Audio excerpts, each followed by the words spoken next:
The dominant narrative in financial markets in 2025 has shifted from American exceptionalism to sell America. Have global investors lost faith in U.S. assets? And our data suggests a lot of what's happened year to date looks like more of a benign repositioning as opposed to something more sinister. In early April, U.S. stocks, U.S. Treasuries, and the U.S. dollar all lost value at the same time. That's never supposed to happen, right? Well, if you look at the major drawdowns in the U.S. stock market over the past 30 years, U.S. Treasuries and the dollar have a pretty mixed track record of protecting portfolios while U.S. stocks decline. Hello and welcome to the Deep Dive by STRAT. Mike, coming into this year, we were talking about American exceptionalism on the back of Donald Trump's election and expectations for the U.S. economy to take off. Thus far in 2025, we've seen the opposite side of that.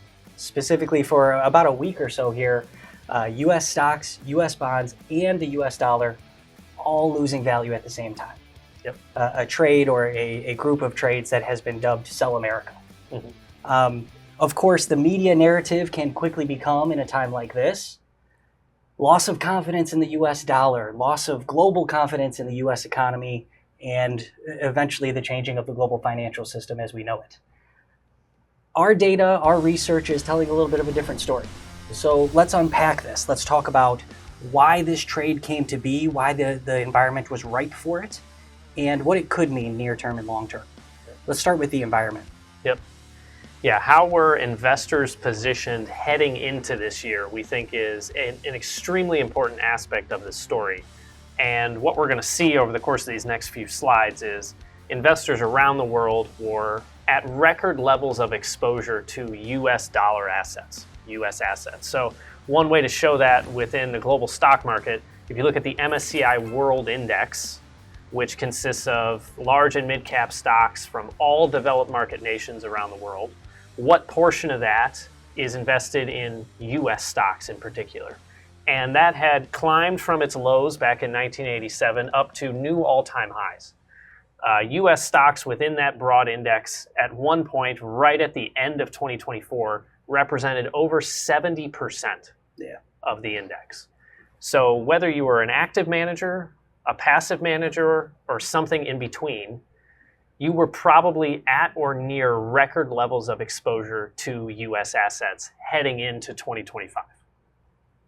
Yeah, that exposure nearly tripling over the course of the last 4 years. Right. Just a significant relative increase in not just the long-term picture, but I mean, we can all kind of go back to the end of 2024, Mag 7, everybody's talking about how, well, why would you own anything else? Exactly. Right? It was not just the numbers, it was a mindset as well. Right. And you take that layering of not just owning the stocks themselves, but foreign investors also have the U.S. dollar exposure, which in the recent environment has hampered them significantly, but there's been pretty good reason for them to be unhedged for this time. Exactly. If you are an investor in Europe, for example, and you're going to buy the S&P 500 or U.S. stocks in the index, whatever, you're making two decisions, two active decisions. One is to own the U.S. stocks, and then two, whether or not you want to have exposure to the U.S. dollar.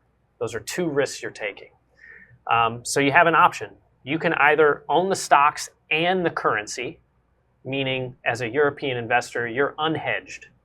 If you were to follow that strategy, that's the blue line on this chart, you would have made a ton of money because you got paid to own the stocks. The stocks went up quite a bit, more than anything else in the world over that time period. You also got paid to own the currency. The dollar generally got stronger relative to the euro and relative to other currencies. So you got two elements of return. You got a return boost from taking that risk. Alternatively, you could have hedged out that currency exposure. You could have said, I want to own the U.S. stocks, but I don't want to own the dollar, so I'm going to hedge that out. That is a better approach to risk management. There are some investors that did that, but over time, that decision to hedge out your currency risk cost you a lot of money.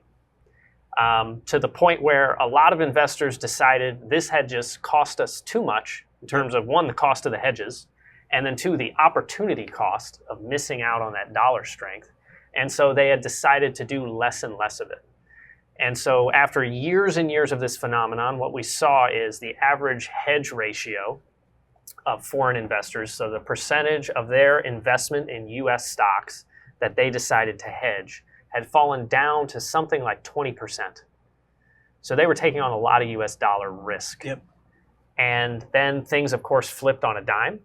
And year to date, if you were a European investor investing in the S&P 500, unhedged, you're down almost 14%. Getting absolutely whacked. Whereas if you had hedged that currency risk, you're only down 5%. And so what's happening now is currency risk managers all across the globe are taking note of what's been going on, taking note of the returns year to date and saying, I need to hedge more of my US dollar exposure. And as they're doing that, what are they actually doing?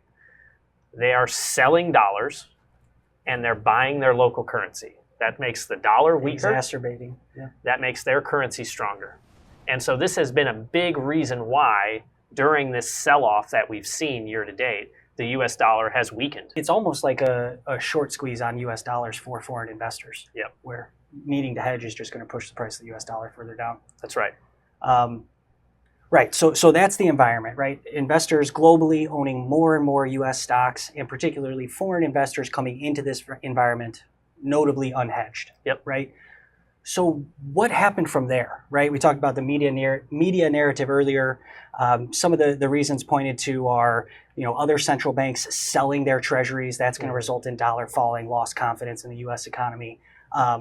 Maybe global investors are just betting against the U.S. in the trade war that's coming. But Right. what's the data telling us? What's the story behind what's happening here? Yeah, we talked about the kindling heading into this. So what was the spark? Yep.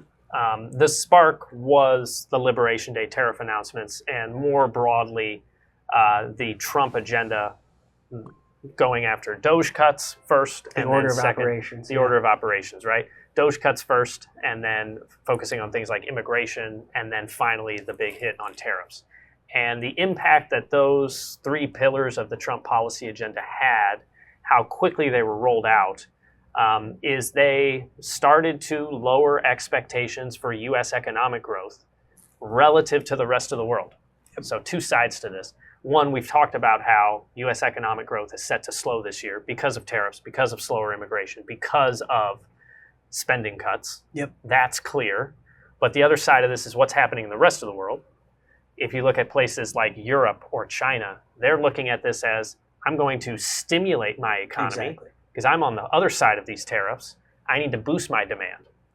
So economic growth expectations for pretty much all countries have fallen, but what's unique about this time around, usually in that environment, expectations for the US economy fall less. Right. This time, The cleanest dirty shirt. exactly. This time they've fallen as much or more than other countries.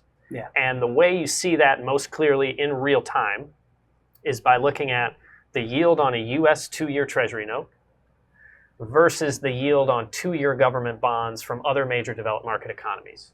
If you have the strongest economy, or the cleanest dirty shirt, if you will, typically what you'll see is you're able to support higher short-term bond yields. Yep.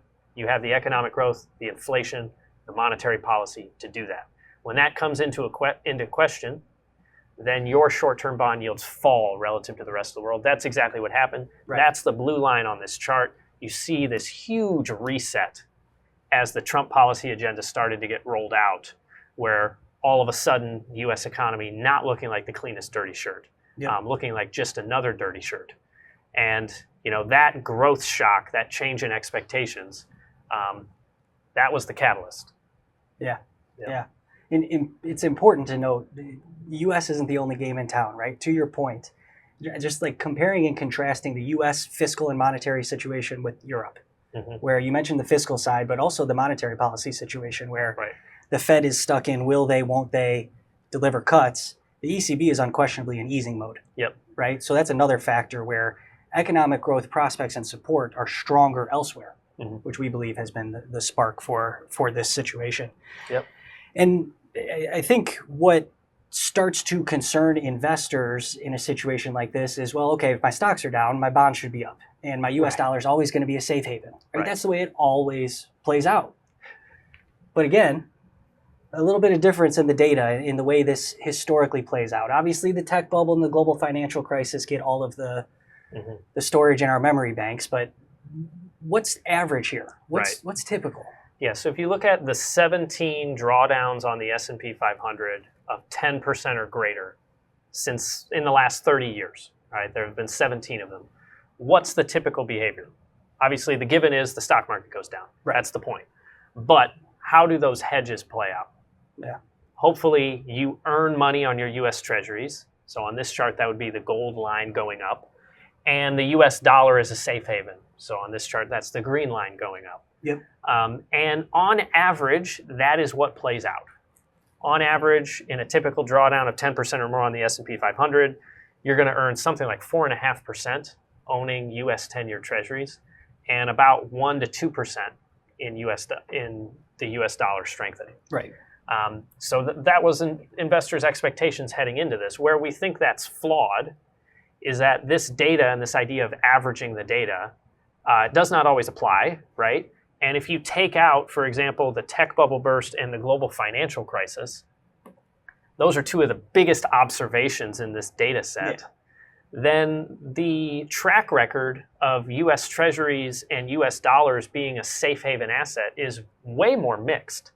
The hit rate there is only about 60% of the time do they gain value in a stock market sell-off. So that's not great. That's not a super reliable portfolio hedge. And then the other thing we've seen before, there's this question, well, when was the last time that all three of these things sold off at the same time? It's happened multiple times, and for reasons that obviously, in hindsight, were not related to the U.S. dollar losing its reserve currency status, because we, of course, still are the reserve currency. Right. So a couple examples of that during the COVID-19 pandemic, if you want to highlight that one, there were... Yeah, the next one over. There was about a week during the COVID-19 pandemic where stocks, bonds, and U.S. dollar were all selling off at the same time. This was due to highly levered trades within the U.S. Treasury market, hedge funds blowing up. These trades had to be reworked. It was a positioning problem and a market functioning problem, right? It had nothing to do with reserve currency status. Another example was when long-term capital management blew up, or when Genius failed back in 1999 before the tech bubble burst. All three of these things lost value at the same time. This, once again, had nothing to do with the reserve currency status or the sustainability of the U.S. fiscal deficit. We think that if you look at the historical data, you can have much more reasonable expectations about how the U.S. dollar and the U.S. Treasury should perform in a stock market sell-off. And if you have those expectations, what we saw, it's not an anomaly. Right. It seems reasonable. Yeah. So if we take these expectations in and maybe we put the U.S. losing reserve currency status to the side, right? Let's remove that from the conversation here for the time being. Where does this go? Near term, long term, how could this play out? Yeah, so take them one by one. We've already talked about our outlook for the U.S. equity market in our previous outlook video. So for the sake of time, let's then shift to Treasuries and then the U.S. dollar. So on the Treasury side, what has continued to happen is foreign investors are diversifying their currency reserves into assets other than U.S. Treasuries, into things like gold. That we think will continue. So investors should have an expectation going forward that in a U.S. crisis or an economic recession, perhaps that foreign buyer isn't as willing to step in and buy U.S. Treasury assets. And if we're trying to actively reduce our trade deficit, then we're sending fewer dollars out to the rest of the world. We're buying less stuff. Fewer things. And that means foreigners have less money to then recycle into treasuries. So that's a reasonable expectation. That's part of this that we think could continue and have some legs. The idea of treasuries as a safe haven in every crisis, that needs to be watered down and rethought within a portfolio management standpoint. And then for the dollar, there we just talked about how investors were underhedged for a very long period of time, and they probably still have more hedging to do. And that process is going to be difficult on the dollar. And so we're not expecting a huge dollar rally from here. But we, once again, don't see any reason why this necessarily means, oh, this is a sign that the U.S. is losing its reserve currency status. Yep. And then, of course, then that leads us to portfolios, U.S. stocks, foreign stocks, thinking about diversifying risk here. And this chart we're showing on the board now, what it shows in the blue shaded areas are time periods when U.S. stocks outperform foreign stocks. And the red areas are when foreign stocks have outperformed U.S. stocks. And this is since 1970. And what you'll see is there's a lot more blue than there is red. Generally speaking, the U.S. has been exceptional. Yeah. And U.S. assets have outperformed the rest of the world. And U.S. stocks and U.S. companies are some of the greatest companies on earth. And so U.S. investors have been rewarded. But it's important to note that this is not always the case. There are time periods when U.S. stocks get very expensive, even relative to those expectations, which sometimes become exceptional, and other assets in the world look cheap, and investors rotate into them. Heading into this year, U.S. stocks were the most expensive game in town. Foreign stocks looked very cheap, and we saw a bit of a rotation. These things play out over the course of years. The last time foreign stocks outperformed U.S. stocks was from 2002 through 2007. They outperformed by over 10% annualized in each calendar year. Mm-hmm. It was a totally different narrative. Yeah, hard to fathom sitting here today, right? Honestly, for a lot of investors, it is absolutely hard to fathom. And you think about why that happened, it was after the tech bubble burst. The tech bubble was when U.S. stocks were the most expensive in history and extremely expensive relative to the rest of the world. We're not at those levels, but heading into 2025, the U.S. was very expensive relative to the rest of the world. So we think all of this underpins the idea if you're thinking about your portfolio long-term, diversification is the only free lunch. Just because U.S. stocks have outperformed over the last 10 plus years doesn't mean it's going to continue to happen. Right. And foreign stocks look cheap and the currencies look cheap right now. Yeah, absolutely. Well, thank you for that, and thank you for joining us. This has been the most recent edition of the Deep Dive by STRAT. If you have any questions or comments, please feel free to reach out.